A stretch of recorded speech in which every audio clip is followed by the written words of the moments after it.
새벽 3시, 니제르 북부 국경에 최고 등급 경보가 울렸습니다. 프랑스 최정예 르클레르 전차 12대와 중국 용병 2,000명이 동시에 국경을 넘었기 때문입니다. 목표는 힘없는 가난한 나라, 니제르의 영구 식민지화. 하지만 한국에서 보낸 영상 하나에 연합군 사령부가 기겁하며 진격 명령을 취소했습니다. 니제르 국가 재건, 한국과 극비 협약 그리고 엘리제궁도 베이징도 감히 건드리지 못하고 군대를 돌리게 만든 한국이라는 방패.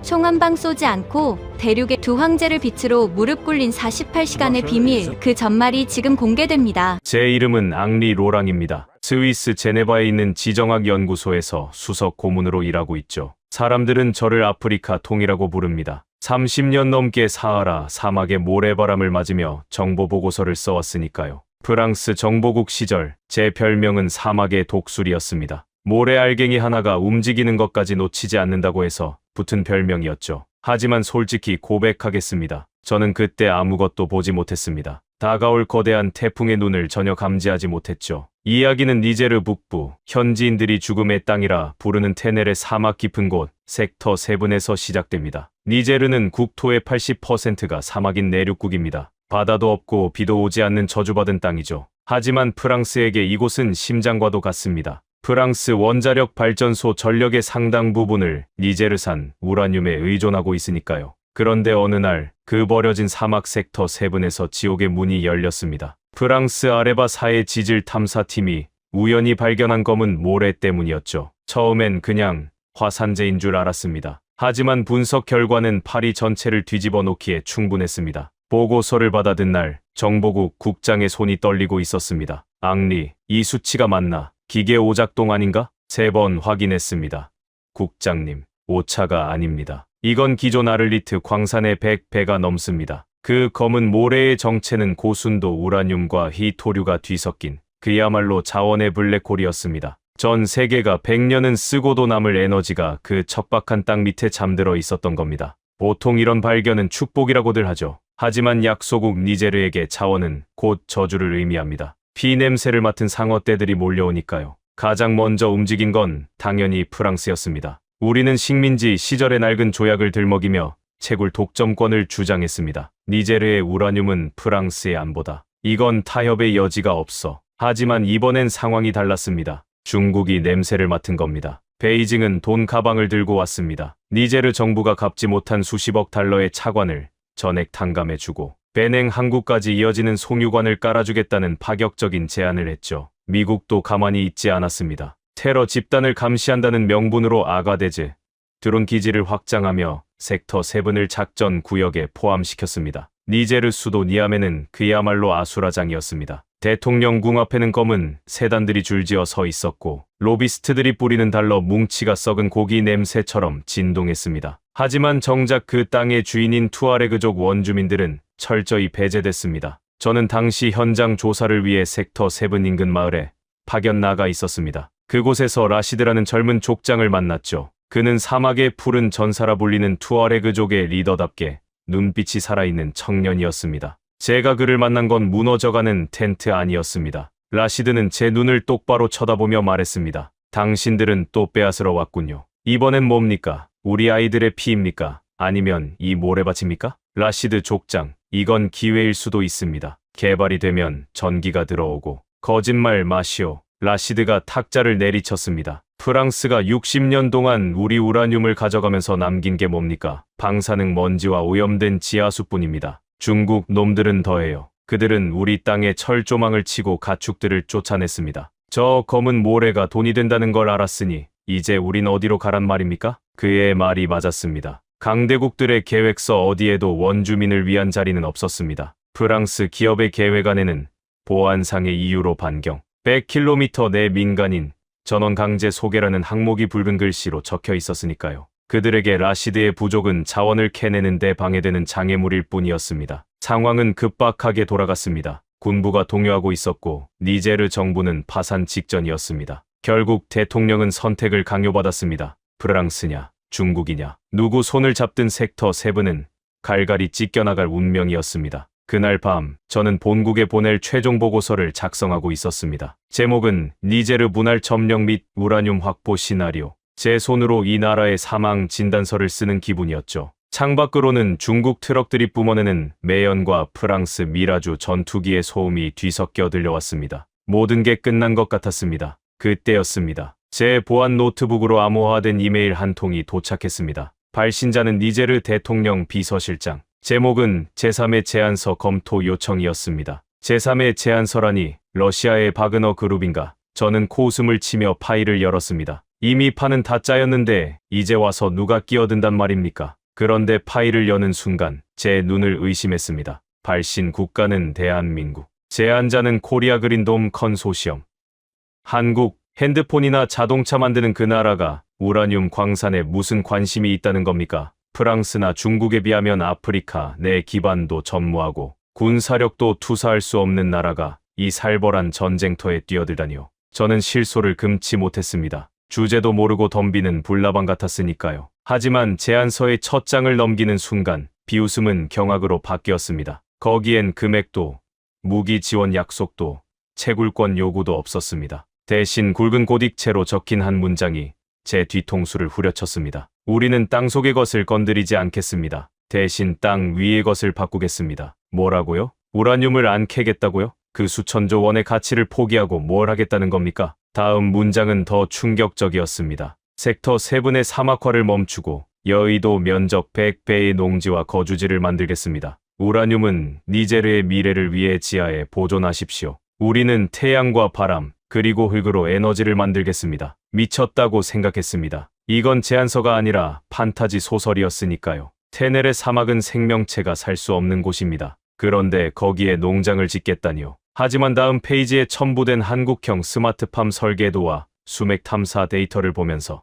저는 등골이 서늘해지는 것을 느꼈습니다. 그들은 단순히 나무 몇 그루 심겠다는 게 아니었습니다. 사막의 지형 자체를 바꾸고 니제르를 식량 수출국으로 만들겠다는 거대한 이었습니다. 더 기가 막힌 건 그 아래에 적힌 조건이었습니다. 개발 비용은 전액 한국이 선투자합니다. 대신 이곳에서 생산되는 청정에너지의 운영권을 30년간 한국이 갖습니다. 토지 소유권은 니제르 국민에게 있습니다. 이게 무슨 자선 사업입니까? 자본주의 논리로는 도저히 해석이 안 되는 제안이었습니다. 저는 즉시 본국 정보국장에게 암호 전화를 걸었습니다. 국장님, 한국이 이상한 걸 보냈습니다. 정신 나간 소리 같긴 한데 무시하기엔 데이터가 너무 구체적입니다. 한국, 신경 꺼. 걔네가 사막에서 뭘 알겠어. 내일이면 니제르 대통령이 프랑스 아레바사와 계약할 거야. 안 그러면 군부를 움직여서라도 도장 찍게 만들 거니까. 국장은 웃어넘겼습니다. 저도 그래야 했습니다. 하지만 그날 밤 잠을 이룰 수 없었습니다. 한국이 보낸 제안서의 마지막 문구가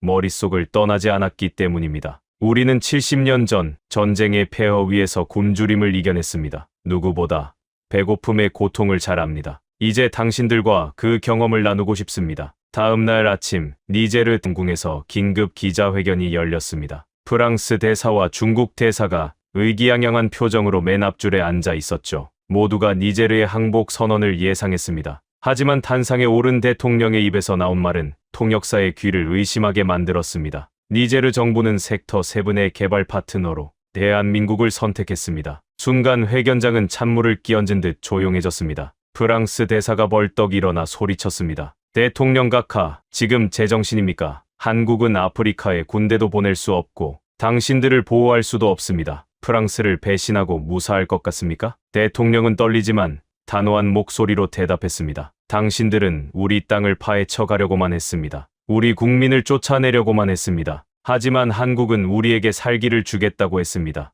우리는 자원 대신 생존을 택하겠습니다. 그 순간 회견장 뒤편 문이 열리고 흙먼지가 잔뜩 묻은 작업복 차림의 동양인 남자 한 명이 걸어 들어왔습니다. 넥타이도 매지 않은 거칠고 투박한 인상의 남자. 그가 바로 한국 측 책임자 류태인 단장이었습니다. 그의 등장은 마치 늑대 소굴에 들어온 호랑이 같았습니다. 수백 개의 카메라 플래시가 터지는 와중에도 그는 눈 하나 깜빡이지 않고 격분한 프랑스 대사를 지나쳐 대통령 앞으로 걸어갔습니다. 그리고 마이크를 잡고 전 세계를 향해 선전포고와도 같은 한마디를 던졌습니다. 니제르 국민 여러분, 더 이상 짐을 싸지 마십시오. 우리가 온 이상 이 땅에서 쫓겨나는 사람은 단 한 명도 없을 겁니다. 내일부터 바로 삽듭니다. 도대체 저 자신감은 어디서 나오는 걸까요? 파리와 베이징, 워싱턴은 이미 격분하고 있었습니다. 정보망을 통해 들려오는 소식은 살벌했습니다. 차드에 주둔하던 프랑스군 기갑부대가 엔진을 예열하기 시작했고 국경 근처에 중국 용병들이 이동하고 있다는 첩보였죠. 한국은 벌집을 건드린 겁니다. 그것도 아주 거대한 말벌집을요.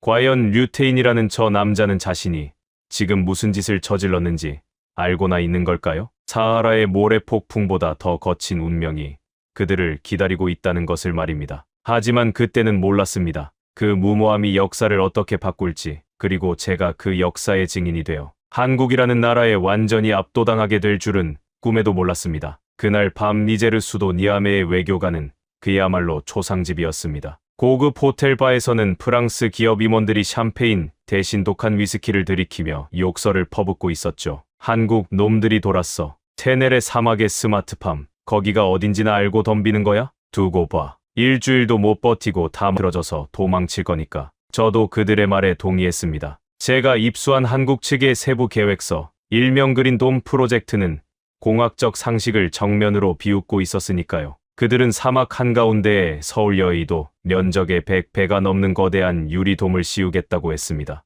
그리고 그 안에서 온도와 습도를 조절해 작물을 키우고 사람이 살 수 있는 신도시를 짓겠다는 거였죠. 이론적으로는 그럴싸합니다. 하지만 현실은 다릅니다. 가장 큰 문제는 물이었습니다. 한국 팀은 지하 500m 아래에 거대한 안반수층, 이른바 대수층이 있다고 주장했습니다. 그 물을 퍼올려 태양광 담수화 설비로 정수한 뒤 농업용수로 쓰겠다는 계획이었죠. 저는 코웃음을 쳤습니다. 멍청한 놈들. 우리가 1980년대에 이미 그 지역 지질 조사를 끝냈어. 거긴 바싹 마른 안반뿐이라고 프랑스 지질학회 최고의 석학들이 내린 결론이었습니다. 그런데 고작 반도체나 만들던 한국 기술자들이 와서 물이 있다고 우기는 꼴이라니요. 저는 이 프로젝트가 시작되기도 전에 끝날 것이라 확신했습니다. 그리고 프랑스 정부는 그 끝을 조금 더 앞당겨주기로 작정했죠. 보복은 즉각적이고 잔인했습니다. 한국과 계약을 맺은 다음 날 니제르 전역에 전기가 끊겼습니다. 표면적인 이유는 송전 시설 정비였지만 니제르의 전력망을 쥐고 있는 프랑스 회사가 스위치를 내려버린 겁니다. 니아메의 병원 인큐베이터가 멈추고 공장에 기계가 섰습니다. 이게 배신의 대가다. 프랑스 대사가 사석에서 내뱉은 말이었죠. 중국도 가세했습니다. 니제르로 들어오던 생필품 컨테이너 1000여 개를 베냉 항구에 묶어버렸습니다. 통관 서류 미비를 핑계로요. 니제르는 순식간에 암흑과 굶주림 속으로 빠져들었습니다. 시민들은 동요했고 군부 내 친프랑스 파벌들이 쿠데타를 모의한다는 소문이 돌기 시작했죠. 모든 비난의 화살이 한국을 향했습니다. 한국 때문에 우리가 굶어 죽게 생겼다. 사막에 농장 짓는다는 헛소리 믿다가 나라 망했다. 거리엔 시위대가 넘쳐났습니다. 대통령은 궁지에 몰렸죠. 바로 그때 한국의 선발대가 도착했습니다. 저는 그들이 당연히 정장 차림의 협상가들이거나 겁먹은 표정의 공무원들일 거라 생각했습니다. 하지만 니아메 국제공항 활주로에 내린 건 민항기가 아니었습니다. 거대한 한국 공군 수송기 세대. 뒷문이 열리고 쏟아져 나온 건 무기나 돈 가방이 아니었습니다. 작업복을 입은 수백 명의 엔지니어들, 그리고 정체를 알 수 없는 은색 컨테이너 박스들이었습니다. 그 중에는 교육 담당 서하은 팀장도 있었습니다. 그녀는 나중에 이곳 아이들에게 한국어와 희망을 가르치는 선생님이 됩니다. 맨 앞줄의 일부에서 봤던 그 남자, 류태인 단장이 서 있었습니다. 그는 마중 나온 니제르 관리들이 악수를 청하기도 전에 공항 바닥에 지도를 펼쳤습니다. 전력 복구부터 합니다. 니제르 관리가 당황해서 물었죠. 프랑스가 메인 시스템을 차단했습니다. 암호를 풀지 못하면 프랑스 시스템 안 씁니다. 우리가 가져온 걸로 돌립니다. 류 단장의 지시에 따라 엔지니어들이 일사불란하게 움직였습니다. 그들은 공항 주차장에 가져온 컨테이너들을 연결하기 시작했습니다. 놀랍게도 그건 단순한 짐짝이 아니었습니다. 한국이 독자 개발한 이동형 수소 연료전지 발전소였습니다. 단 2시간. 공항과 인근 병원에 다시 불이 들어오는 데 걸린 시간이었습니다. 프랑스가 수십 년간 깔아놓은 전력망을 무력화시키고 한국이 가져온 독자적인 에너지원으로 심장을 다시 뛰게 만든 겁니다. 칠흑 같은 어둠 속에서 한국 베이스 캠프만이 대나처럼 환하게 빛나던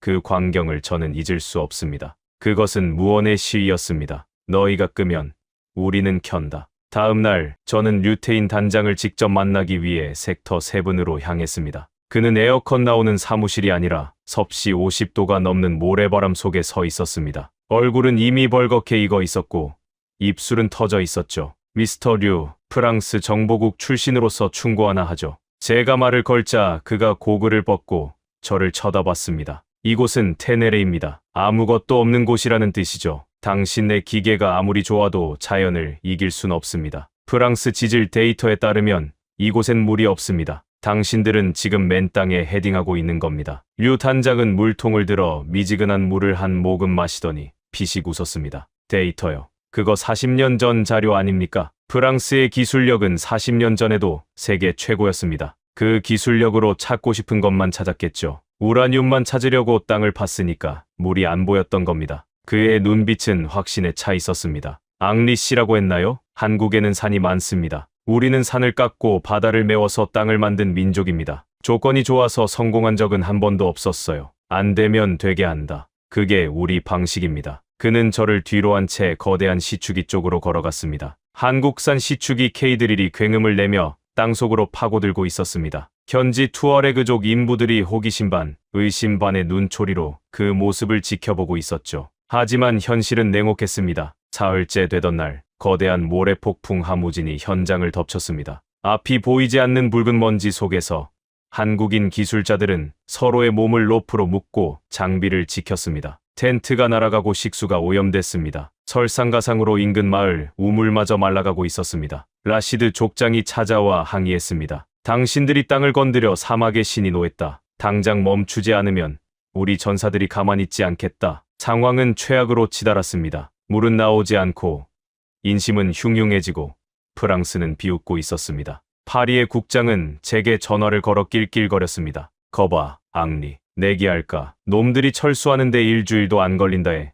내 한 달치 월급을 걸지. 저도 이번엔 한국이 졌다고 생각했습니다. 시추기는 벌써 300m를 뚫고 내려갔지만 나오는 건 건조한 흙먼지뿐이었으니까요. 류태인 단장의 눈에도 핏발이 서기 시작했습니다. 그는 밤새 도면과 씨름하며 무전기에 대고 소리를 질렀습니다. 좌표 다시 확인해. 위성 데이터랑 오차가 있잖아. 3도만 더 틀어. 그 절박한 외침이 사막의 밤바람에 묻히던 닷새째 새벽이었습니다. 저는 짐을 싸고 있었습니다. 한국의 실패를 보고하는 최종 리포트를 쓰기 위해서였죠. 그런데 밖에서 웅성거리는 소리가 들렸습니다. 비명소리 같기도 하고 환호성 같기도 한 기묘한 소음. 저는 텐트 밖으로 나갔습니다. 그리고 제 눈앞에 펼쳐진 광경에 입에 물고 있던 담배를 떨어뜨리고 말았습니다. 새벽 여명을 뚫고 사막 한가운데서 무언가가 하늘로 치솟고 있었습니다. 검은 연기가 아니었습니다. 모래폭풍도 아니었습니다. 아침 햇살을 받아 다이아몬드처럼 빛나는 투명한 액체 기둥. 물. 정말 물이라고. 그것도 쫄쫄 흐르는 시냇물이 아니라 고아 포스를 튼 것처럼 폭발적으로 뿜어져 나오는 거대한 물기둥이었습니다. 류태인 단장이 흠뻑 젖은 채 그 물기둥 아래서 두 팔을 벌리고 포효하고 있었습니다. 그 옆에서 라시드 족장이 믿을 수 없다는 듯 무릎을 꿇고 젖은 모래를 움켜쥐고 있었죠. 찾았다. 미친. 우리가 찾았다고. 한국어 비속어가 섞인 그 외침이 통역 없이도 무슨 뜻인지 알 수 있었습니다. 프랑스가 60년 동안 없다고 결론 내린 그 물을 한국인들이 단닷새 만에 찾아낸 겁니다. 하지만 그건 단순한 지하수가 아니었습니다. 뿜어져 나온 물에서 나는 냄새, 그리고 수질 측정기를 든 연구원의 손이 바들바들 떨리고 있었습니다. 단장님, 이거 그냥 물이 아닙니다. 이 물기둥의 정체가 밝혀지는 순간 전 세계 자원 지도가 다시 그려져야 할지도 모른다는 예감이 스쳤습니다. 도대체 한국인들은 땅속에서 무엇을 깨운 걸까요? 프랑스가 그토록 숨기고 싶어 했던 섹터. 세분의 진짜 비밀이 수면 위로 드러나는 순간이었습니다. 이제부터 진짜 전쟁이 시작됩니다. 단장님, 수온이 섭씨 85도입니다. 이건 단순한 지하수가 아닙니다. 지열수입니다. 연구원의 외침에 류태인 단장의 눈이 번쩍 띄었습니다. 그렇습니다. 2부 마지막에 제가 느꼈던 그 전율의 정체는 바로 열기였습니다. 땅속에서 뿜어져 나온 물은 펄펄 끓는 뜨거운 물이었습니다. 프랑스 지질학자들이 그토록 찾아 헤매던 우라늄 광맥 바로 밑에 거대한 지열 대수층이 흐르고 있었던 겁니다. 이건 무엇을 의미할까요? 니제르에게 필요한 건 전기와 물이었습니다. 그런데 이 구멍 하나로 두 가지가 동시에 해결된 겁니다. 뜨거운 증기로 터빈을 돌려 전기를 만들고 식은 물은 정수해서 농업용수로 쓴다. 한국인들은 우라늄보다 더 귀한 에너지의 연구기관을 찾아낸 셈이었습니다. 미쳤군. 정말 미쳤어. 제가 멍하니 중얼거리는 사이 류 단장은 이미 무전기를 들고 고함을 치고 있었습니다. 파이프라인 연결해. 시키는 게 먼저다. 열교환기 가동하고 스마트팜 1구역으로 물 돌려. 그들의 움직임은 마치 잘 짜인 군무 같았습니다. 방금 전까지 환호하던 사람들은 온데간데 없고 다시 냉철한 기술자로 돌아가 기계처럼 움직였습니다. 한국인 특유의 빨리빨리 문화가 사막 한가운데서 폭발했습니다. 그로부터 일주일, 섹터 7의 풍경은 기기묘묘하게 변해갔습니다. 붉은 사막 위에 은빛 파이프들이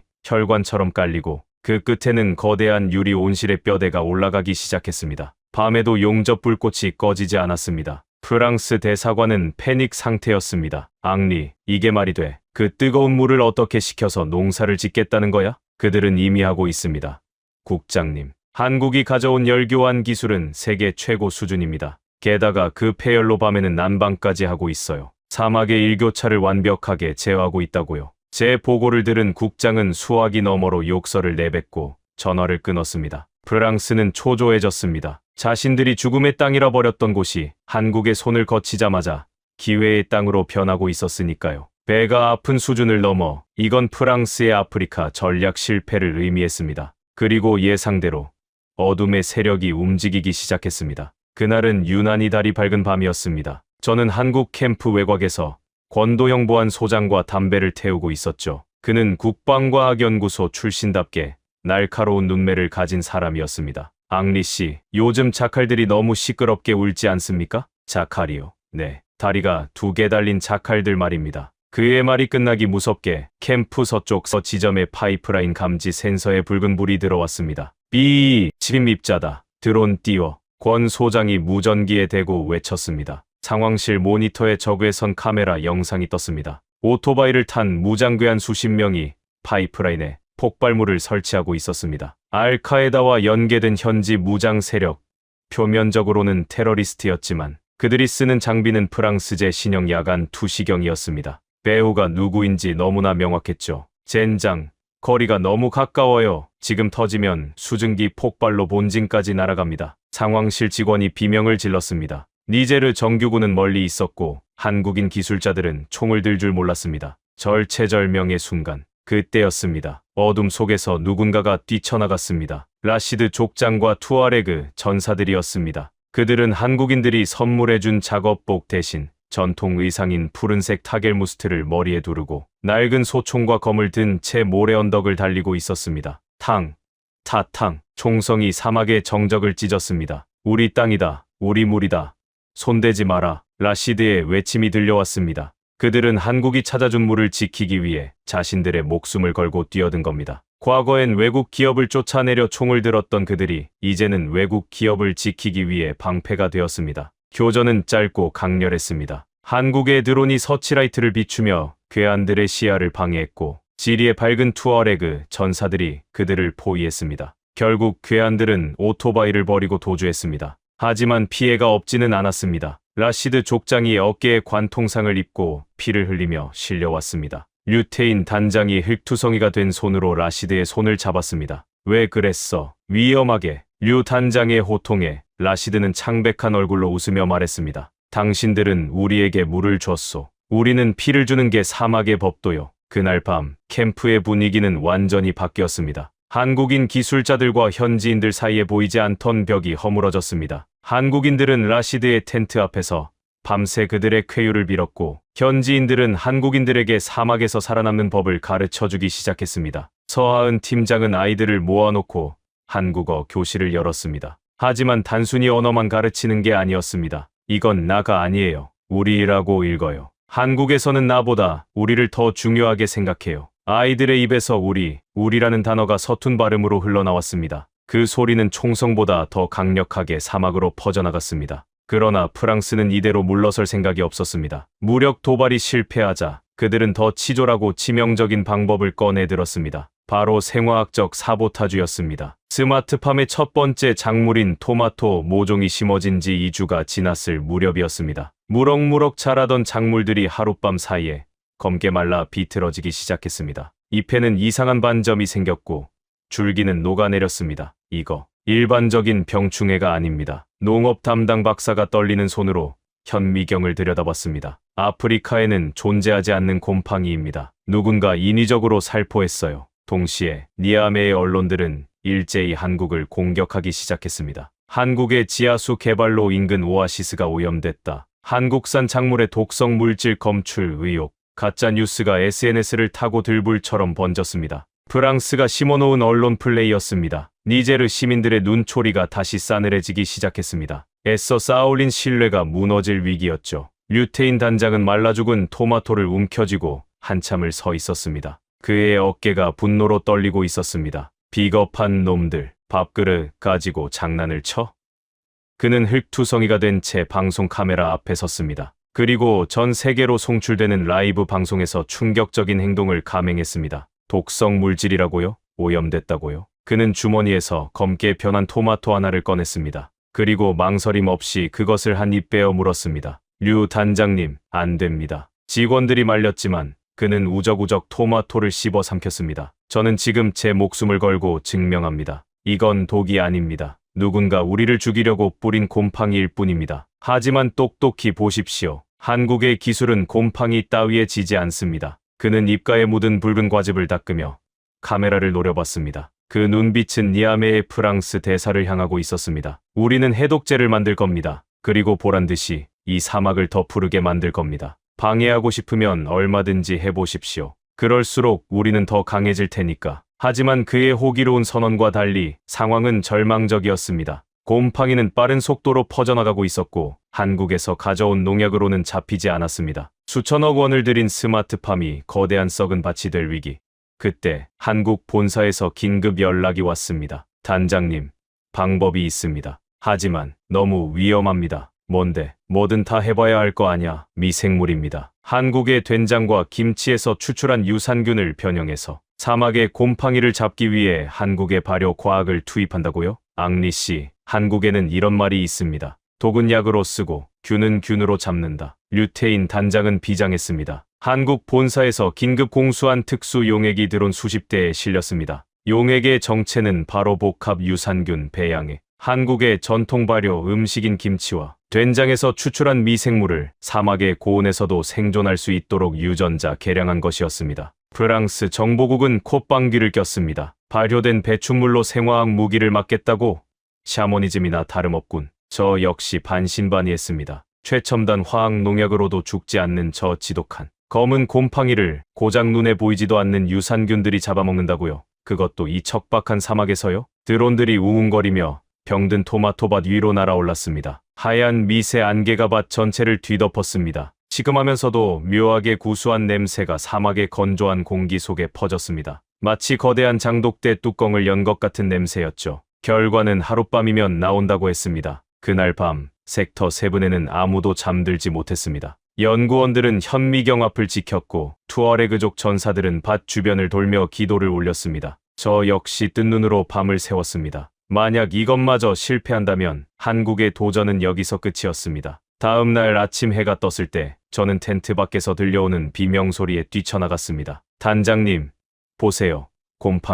곰팡이가 하얗게 변했습니다. 믿을 수 없는 광경이었습니다. 검게 썩어 들어가던 토마토 잎들이 하얀 가루 같은 것으로 덮여 있었습니다. 유산균들이 검은 곰팡이를 포위하고 먹어치운 뒤 그 자리에서 하얗게 산화한 흔적이었습니다. 잎사귀를 털어내자 그 안에서 다시 생생한 초록색 줄기가 고개를 들고 있었습니다. 살았다. 작물들이 숨을 쉬어 류테인 단장이 주저앉으며 안도의 한숨을 내쉬었습니다. 그것은 과학의 승리이자 생명의 승리였습니다. 한국의 발효 과학이 프랑스의 비열한 생화학 공작을 이겨낸 것입니다. 위기를 넘기자 성장이 폭발했습니다. 삼부에서 터져나왔던 그 뜨거운 지열수는 이제 완벽한 통제하에 있었습니다. 열교환기를 거친 적당한 온도의 물이 파이프를 타고 24시간 작물들의 뿌리를 적셨습니다. 니제르의 강렬한 태양과 한국의 물 관리 기술이 만나자 작물들은 그야말로 미친 듯이 자라났습니다. 통상 석 달 걸릴 생장 속도가 한 달로 단축되었습니다.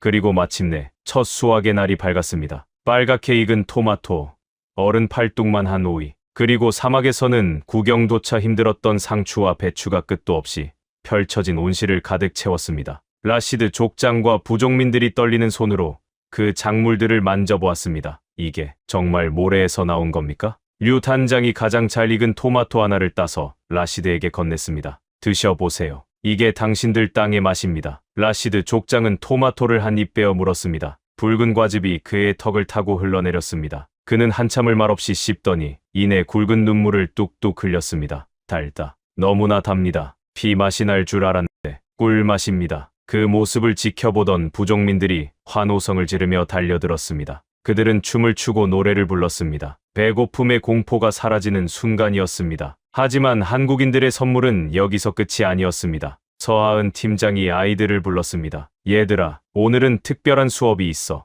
다들 옷 벗고 저쪽으로 가볼래? 그녀가 가리킨 곳은 농장 한편에 마련된 임시 시설이었습니다. 류 단장이 밸브를 돌리자 천장에 달린 파이프에서 시원한 물줄기가 쏟아져 내렸습니다. 와, 비다. 비가 온다. 아이들이 소리를 지르며 물줄기 속으로 뛰어들었습니다. 태어나서 한 번도 마음껏 씻어본 적 없는 아이들이었습니다. 흙먼지를 뒤집어 쓰고 살았던 아이들의 피부에서 검은 때가 씻겨 내려가고 본연의 하얀 웃음이 드러났습니다. 그건 단순한 샤워장이 아니었습니다. 농업용수로 쓰고 남은 물을 재활용한 사막의 워터파크였습니다. 물장구 치는 아이들 뒤로 거대한 무지개가 떴습니다. 저는 그 광경을 카메라에 담으며 전율했습니다. 프랑스가 60년 동안 우라늄을 캐가며 남긴 건 방사능과 질병뿐이었는데 한국은 고작 2달 만에 이들에게 배부름과 씻을 자유를 준 것입니다. 그날 저녁 성대한 잔치가 열렸습니다. 메뉴는 당연히 수확한 채소들로 만든 겉절이와 비빔밥,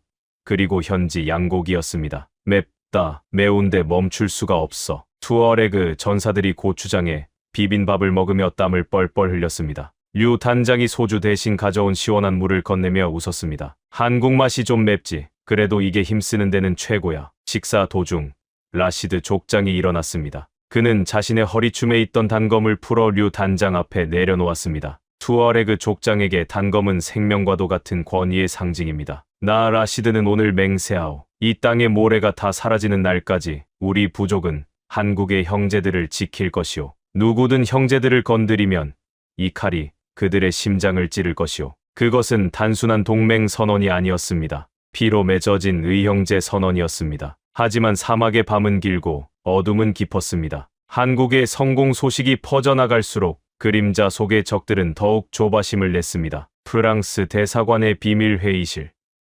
정보국 요원이 보고서를 집어던졌습니다. 곰팡이도 안 통하고 무력 도발도 막혔어. 이제 남은 건 하나뿐이야. 그게 뭡니까? 돈줄을 죄고 길을 막아야지. 사막에서 농사는 지을 수 있을지 몰라도 물건을 내다 팔지 못하면 그건 그냥 썩는 쓰레기일 뿐이야. 그들은 지도를 펼쳤습니다. 섹터 7에서 니제르 수도 니아메로 가는 유일한 보급로, 그리고 인접국으로 나가는 국경선의 붉은 펜으로 X표를 쳤습니다. 내일부터 니제르의 모든 도로를 통제한다. 명분은 테러 위협으로 인한 보안 검문. 쌀 한 톨, 못 하나도 섹터 7으로 들어가지 못하게 저 안에서 말라 죽게 만들라고. 동시에 그들은 사이버 공격을 준비했습니다. 한국형 스마트팜의 뇌인 중앙 제어 시스템을 해킹해 온도 조절 장치를 꺼버릴 계획이었습니다. 하지만 그들은 몰랐습니다. 그곳에는 한국 최고의 방패, 권도형 소장이 눈을 시퍼렇게 뜨고 모니터를 지키고 있다는 사실을 말입니다. 소장님, 외부 IP에서 비정상적인 트래픽이 감지됩니다. 프랑스 리옹 쪽 서버입니다. 보안팀원의 보고에 권 소장이 차갑게 웃었습니다. 드디어 오셨네. 대문 열어드려. 들어올 땐 마음대로지만 나갈 땐 아닐 거다. 보이지 않는 전쟁. 총성 없는 전쟁이 시작되고 있었습니다. 권도형 소장은 모니터 앞에서 커피를 홀짝이고 있었습니다. 그의 표정은 마치 재미있는 영화를 기다리는 관객처럼 여유로웠습니다. 하지만 상황실의 공기는 무거웠습니다. 메인 서버의 방화벽, 경고등이 미친 듯이 깜빡이고 있었으니까요. 소장님, 트래픽이 임계치를 넘었습니다. 디도스 공격과 동시에 침투 코드가 들어오고 있습니다. 이건 단순한 해커가 아닙니다. 군용 알고리즘입니다. 보안팀원의 다급한 보고에도 권 소장은 눈 하나 깜빡이지 않았습니다. 예상대로네. 프랑스 대외안보 총국 사이버 전담팀이지. 녀석들 급하긴 급했나 보네. 이렇게 대놓고 들어오다니. 그들의 목표는 명확했습니다. 섹터 7의 심장인 스마트팜 중앙 제어 시스템을 장악하는 것. 니제르의 사막 온도는 낮에 50도까지 치솟습니다. 스마트팜 내부를 25도로 유지하는 냉방 시스템이 멈추거나 오작동에서 온도를 높여버린다면 1시간 안에 모든 작물은 삶아진 시금치 꼴이 될 겁니다. 소장님, 막아야 합니다. 포트를 닫을까요? 아니, 열어둬. 네, 열어두라니요. 놈들이 냉각 펌프 제어권까지 접근했습니다. 팀원들이 경악했지만 권 소장의 손가락은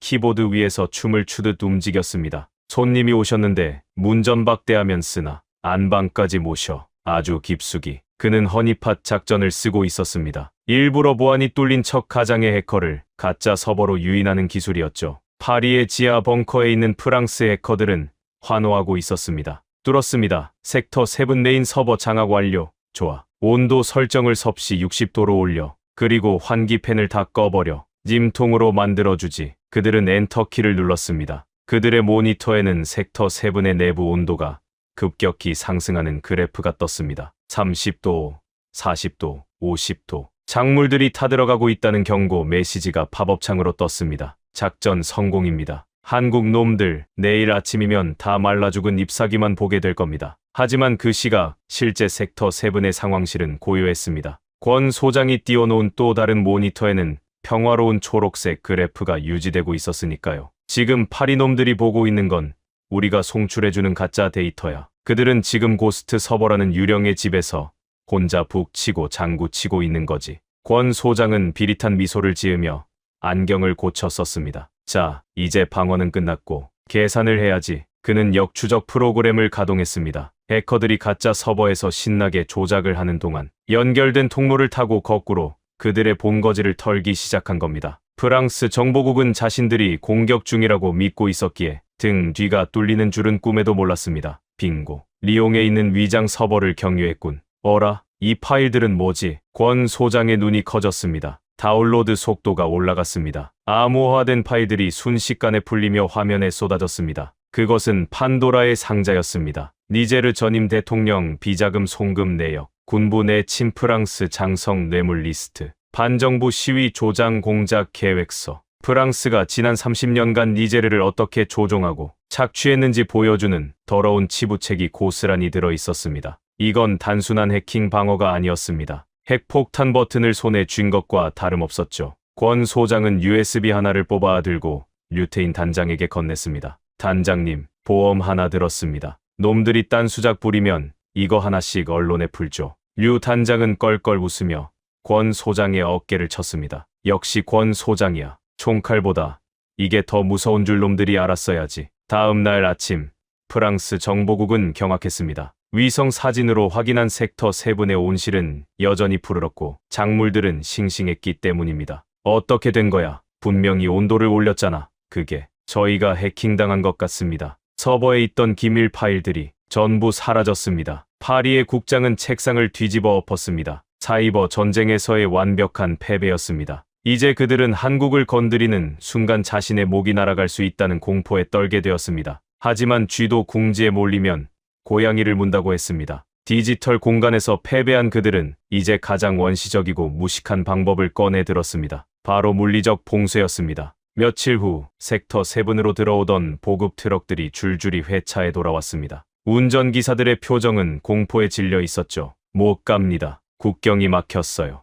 왜요? 무슨 일입니까? 군인들이 도로를 통제하고 있어요. 한국으로 가는 물건은 개미 한 마리도 통과 못 시킨답니다. 프랑스가 조종하는 니제르 군부 일부 세력과 인근 국가들이 국경을 봉쇄한 겁니다. 명분은 전염병 방역과 테러 위협. 하지만 진짜 목적은 섹터 7을 고립된 섬으로 만들어 말려 죽이겠다는 것이었죠. 당장 발등에 불이 떨어졌습니다. 스마트팜 운영 차제, 비료, 그리고 한국인 기술자들이 먹을 식료품이 끊겼습니다. 비축된 식량은 고작 2주치. 류테인 단장의 얼굴이 굳어졌습니다. 식량이야 우리가 키운 걸 먹으면 되지만 설비 부품이랑 의약품은 어쩔 거야? 더 큰 문제는 심리적 고립감이었습니다. 사막 한가운데 갇혀 외부와 단절된 채 적들에게 포위되었다는 공포가 캠프를 덮쳤습니다. 현지 인부들 사이에서도 동요가 일었습니다. 이러다 우리 다 굶어 죽는 거 아냐? 프랑스가 우리를 가두고 폭격할지도 몰라. 라시드 족장이 부족민들을 진정시키려 애썼지만 공포는 전염병보다 빨랐습니다. 그때 하늘에서 굉음이 들려왔습니다.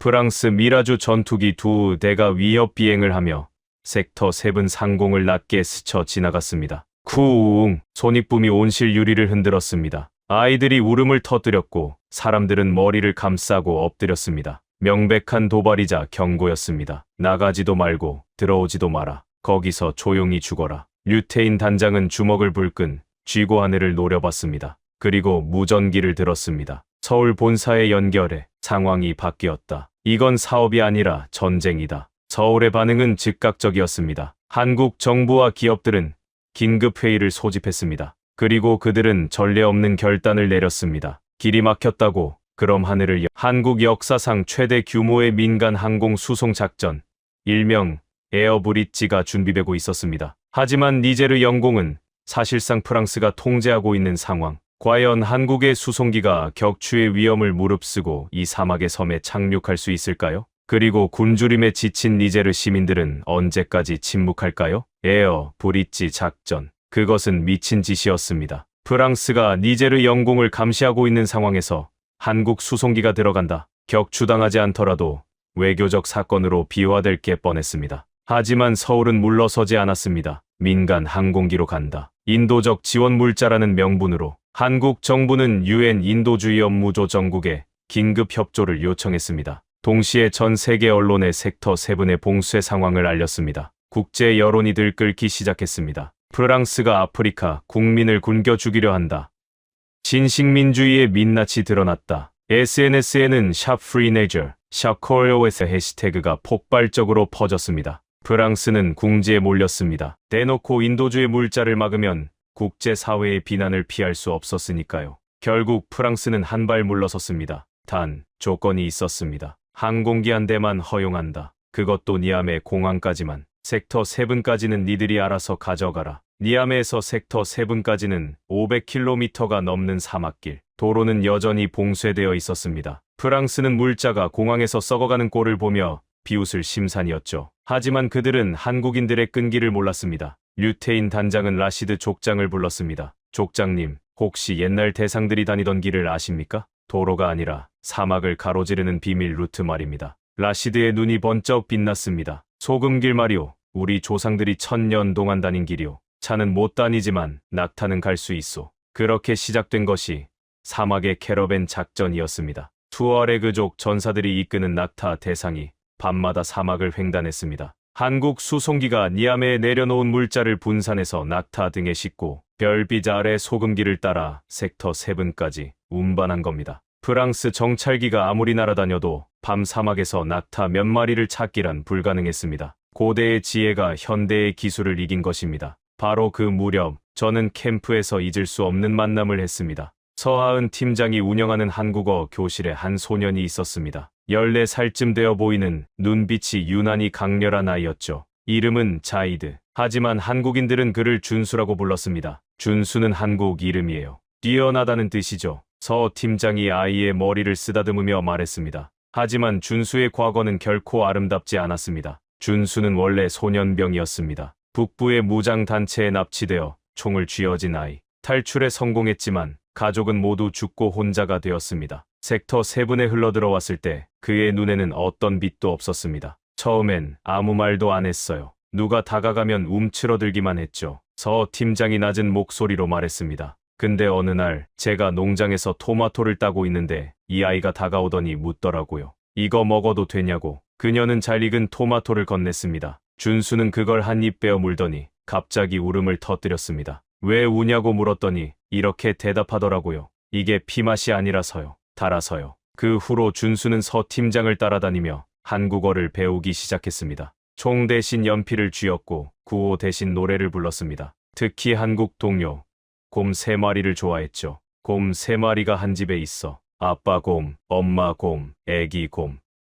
준수의 서툰 한국어 노랫소리가 사막에 울려 퍼질 때마다 캠프 분위기는 한결 밝아졌습니다. 하지만 봉쇄가 길어지면서 상황은 점점 악화되었습니다. 낙타 캐러밴으로 운반할 수 있는 양에는 한계가 있었습니다. 의약품이 바닥나기 시작했고 아이들 중 몇 명이 열병에 걸렸습니다. 준수도 그 중 하나였습니다. 선생님, 저 괜찮아요. 약은 더 아픈 애들한테 주세요. 40도가 넘는 열에 시달리면서도 준수는 다른 아이들을 걱정했습니다. 류태인 단장이 밤새 준수 곁을 지켰습니다. 이 녀석아, 버텨. 곧 약이 올 거야. 조금만 버텨. 하지만 다음 캐러밴이 도착하려면 사흘이 더 걸렸습니다. 준수의 상태는 시시각각 나빠지고 있었습니다. 그때 권도형 소장이 뛰어들어왔습니다. 단장님, 본사에서 연락 왔습니다. 특단의 조치를 취한다고요. 특단의 조치.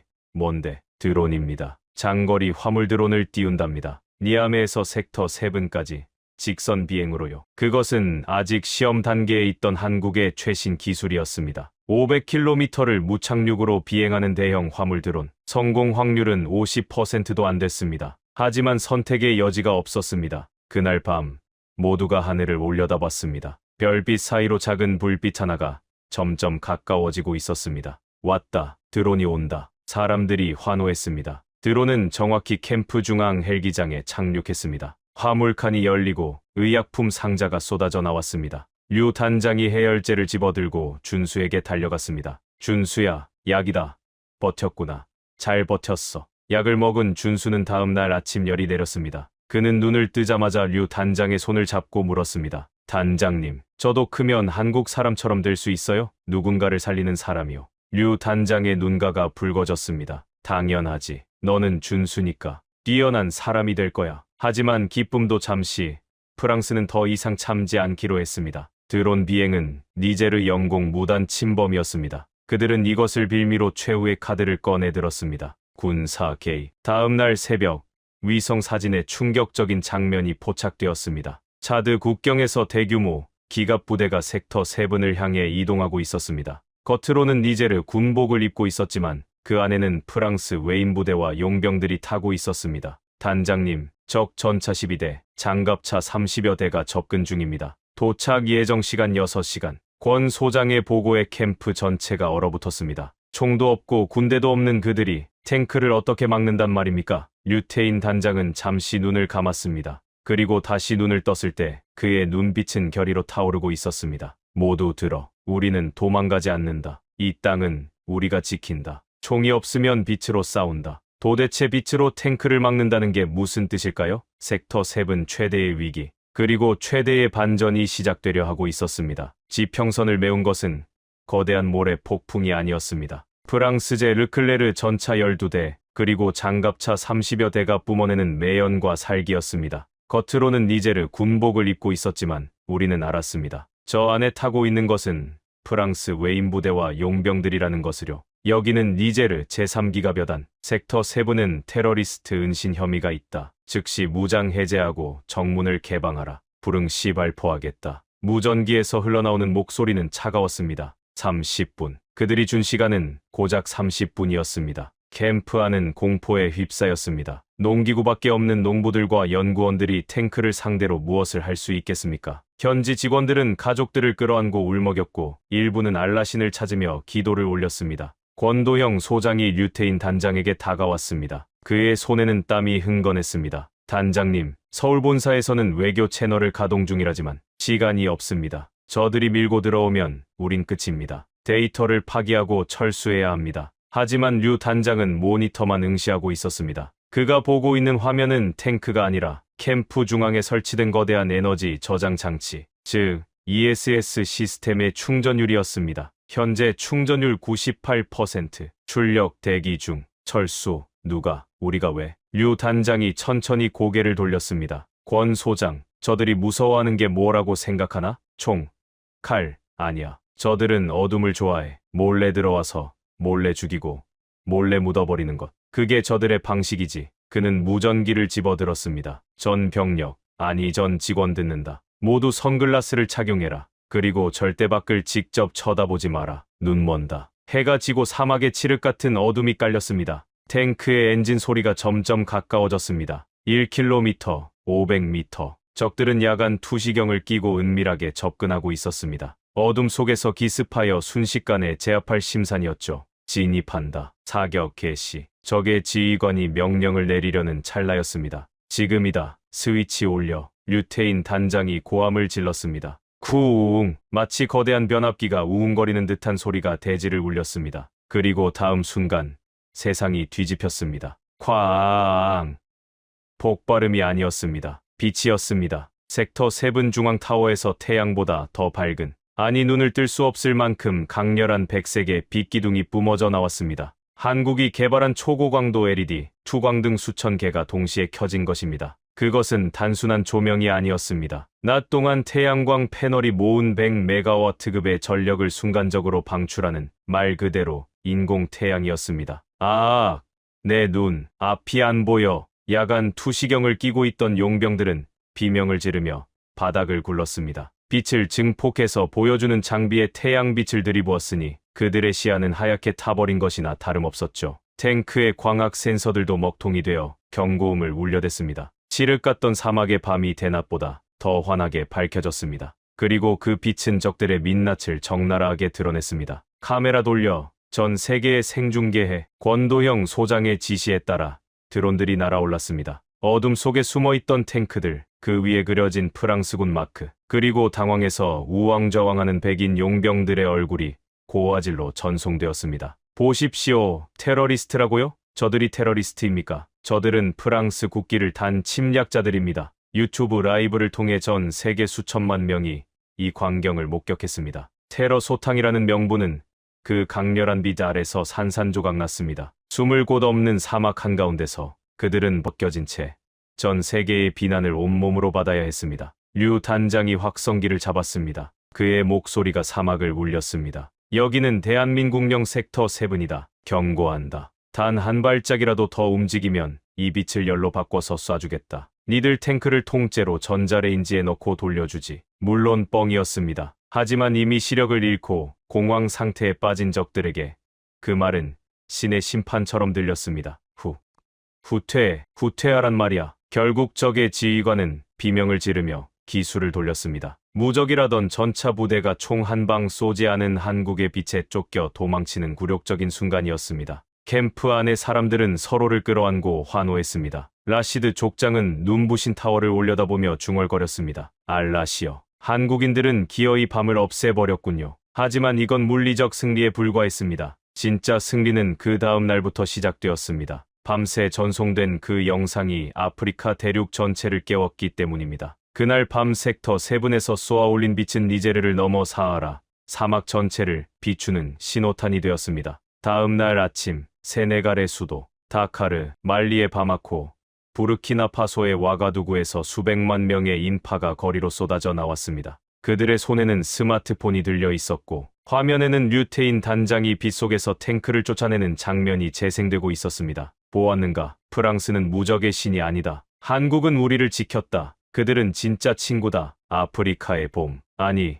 코리아 스프링이 시작된 것입니다. 프랑스 대사관들은 성난 군중에게 포위되어 철문을 닫아 걸어야 했습니다. 반면 한국 대사관 앞에는 꽃다발과 편지가 산더미처럼 쌓였습니다. 프랑스 대통령 마크롱은 경로했습니다. 그는 긴급 성명을 통해 한국이 아프리카의 안보를 위협하고 내정을 간섭한다며 비난했습니다. 그리고 유엔 안보리 소집을 요구했죠. 한국을 국제사회에서 고립시키려는 수작이었습니다. 하지만 세상은 이미 변해 있었습니다. 서울에서 열린 제1차 한아프리카 미래 파트너십 정상회의. 이 회의야말로 프랑스의 몰락을 확인 사살하는 자리였습니다. 서울 코엑스 컨벤션 센터. 아프리카 54개국 중 무려 48개국 정상이 참석했습니다. 역사상 유례없는 규모였습니다. 그들은 파리의 소환 명령을 무시하고 서울행 비행기에 몸을 실었습니다. 회의장 분위기는 뜨거웠습니다. 한국 대통령이 단상에 올랐습니다. 그는 화려한 수사가 아닌 투박하지만 진심 어린 제안을 내놓았습니다. 대한민국은 여러분의 땅을 탐내지 않습니다. 우리는 여러분의 자원을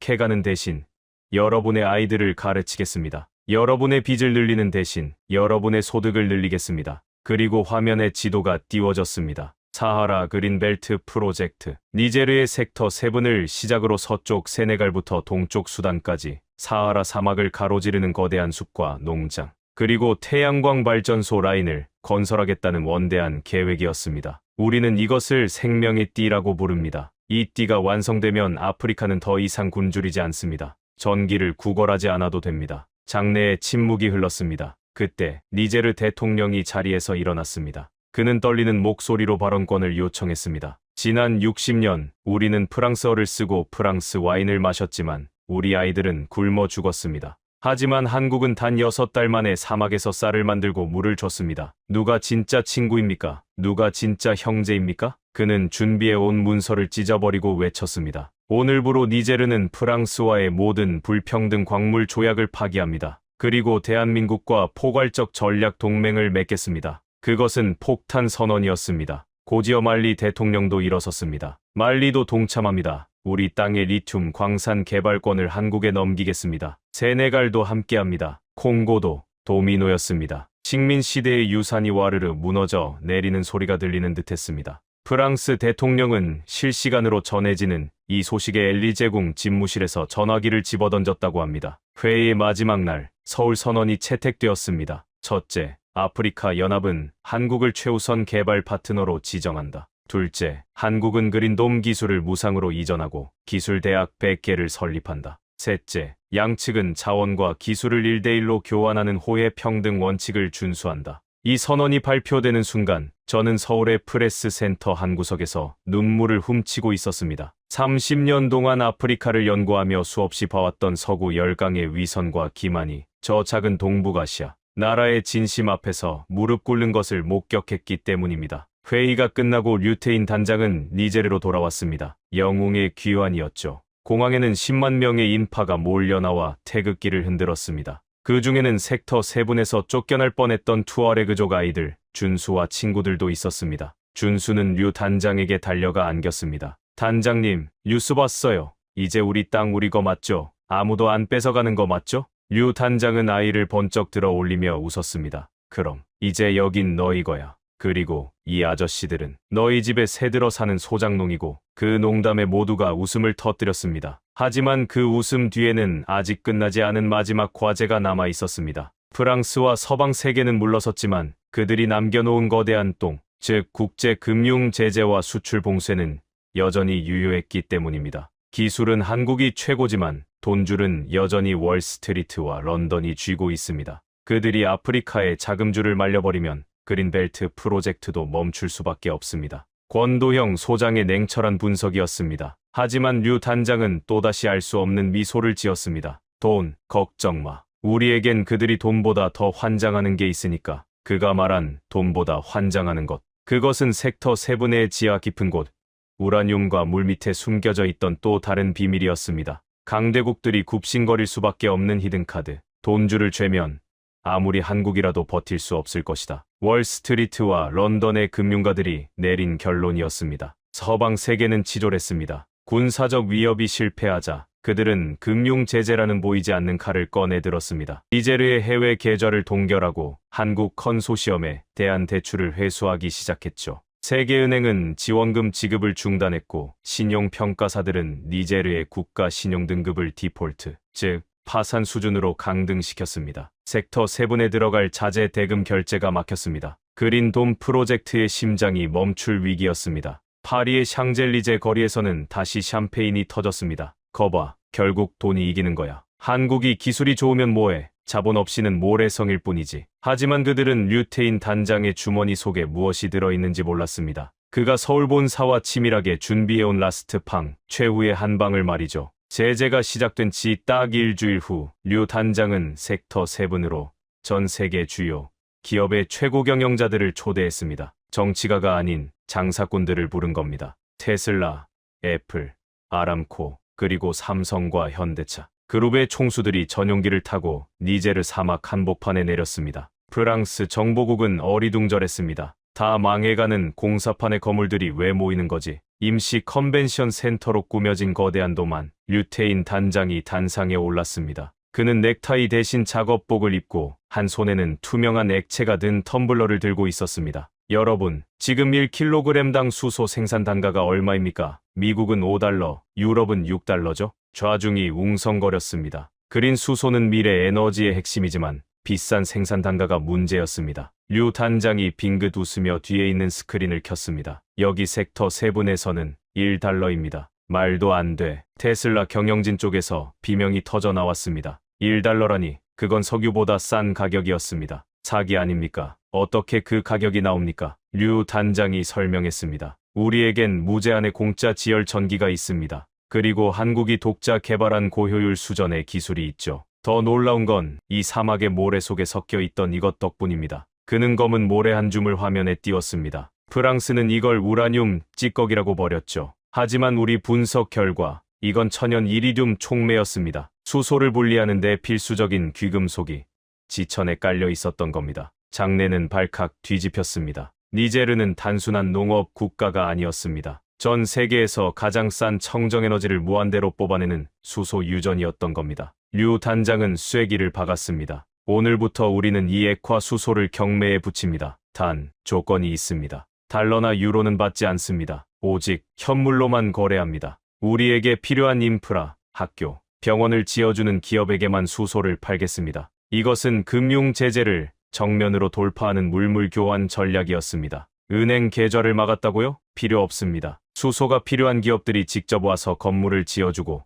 도로를 깔아주면 되니까요. 가장 먼저 손을 든 건 아이러니하게도 프랑스의 토탈 에너지사였습니다. 우리가 하겠습니다. 니아메에서 섹터 7까지 고속철도를 깔아드리겠습니다. 프랑스 정부의 제재 따위는 기업의 이익 앞에서 휴지, 조각이 되었습니다. 뒤이어 미국, 독일, 일본 기업들이 앞다퉈 입찰에 뛰어들었습니다. 우리는 병원 50개를 짓겠습니다. 우리는 대학을 설립하겠습니다. 월스트리트의 금융봉쇄는 그날부로 무력화되었습니다. 기업들이 정부를 압박해 제재를 풀게 만들었으니까요. 돈이 돈을 이긴 것이 아니라 압도적인 가치가 돈을 굴복시킨 것입니다. 류 단장은 멍하니 서 있는 프랑스 기자에게 다가가 윙크를 하며 말했습니다. 가서 전하세요. 이제 니제르는 빚쟁이 나라가 아닙니다. 에너지 산유국입니다. 꼬우면 현금 들고 와서 줄 서라고 하십시오. 그날 밤 섹터 7의 밤하늘에는 축포가 터졌습니다. 그것은 니제르의 독립기념일보다 더 화려했습니다. 경제적 예속에서 완전히 벗어난 진정한 의미의 독립이 완성되는 순간이었으니까요. 그로부터 시간이 흘렀습니다.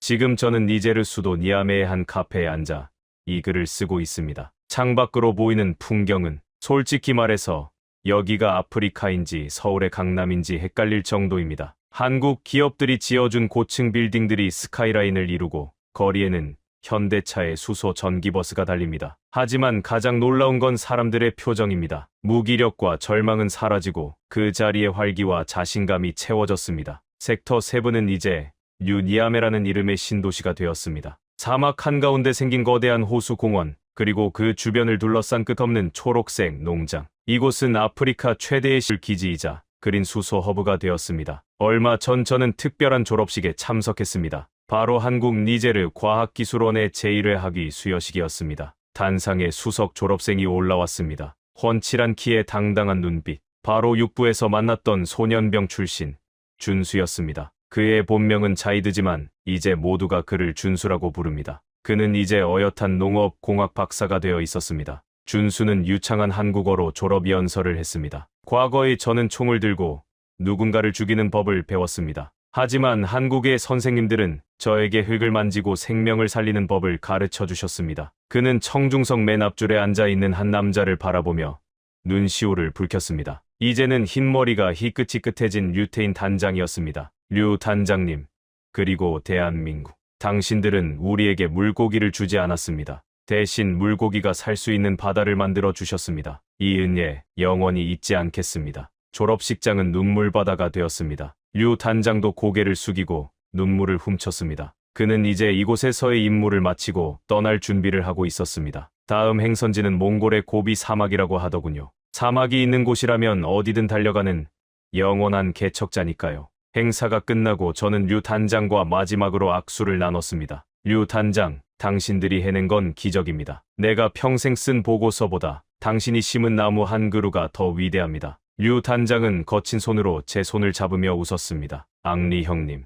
기적은 무슨, 그냥 사람답게 살게 해주고 싶었던 겁니다. 배고파서 우는 아이는 없어야죠. 그게 한국 사람들 마음입니다. 그는 떠났지만 그가 남긴 한국의 DNA는 이곳에 깊이 뿌리 내렸습니다. 니제르 사람들은 이제 빨리빨리를 외치며 일하고 힘들 때면 할 수 있다고 서로를 격려합니다. 그리고 가장 중요한 날에는 김치를 담가 나누어 먹습니다. 저는 결심했습니다. 스위스로 돌아가지 않기로요. 저는 이곳에 귀화했습니다. 제 여권에는 이제 앙리로랑이라는 이름 옆에 한울이라는 한국식 이름이 적혀 있습니다. 우리가 하나라는 뜻이라더군요. 저는 이곳에서 남은 생을 바쳐 한국이 보여준 이 놀라운 이야기를 기록하고 전파할 것입니다. 제국주의와 착취가 아닌 나눔과 기술로 세상을 바꿀 수 있다는 증거를 말입니다. 밤이 깊었습니다. 뉴니아메의 밤하늘에 별이 쏟아집니다. 저 별들 중 하나는 아마 대한민국 상공에서 빛나고 있겠죠. 저는 밤하늘을 향해 조용히 고개를 숙입니다.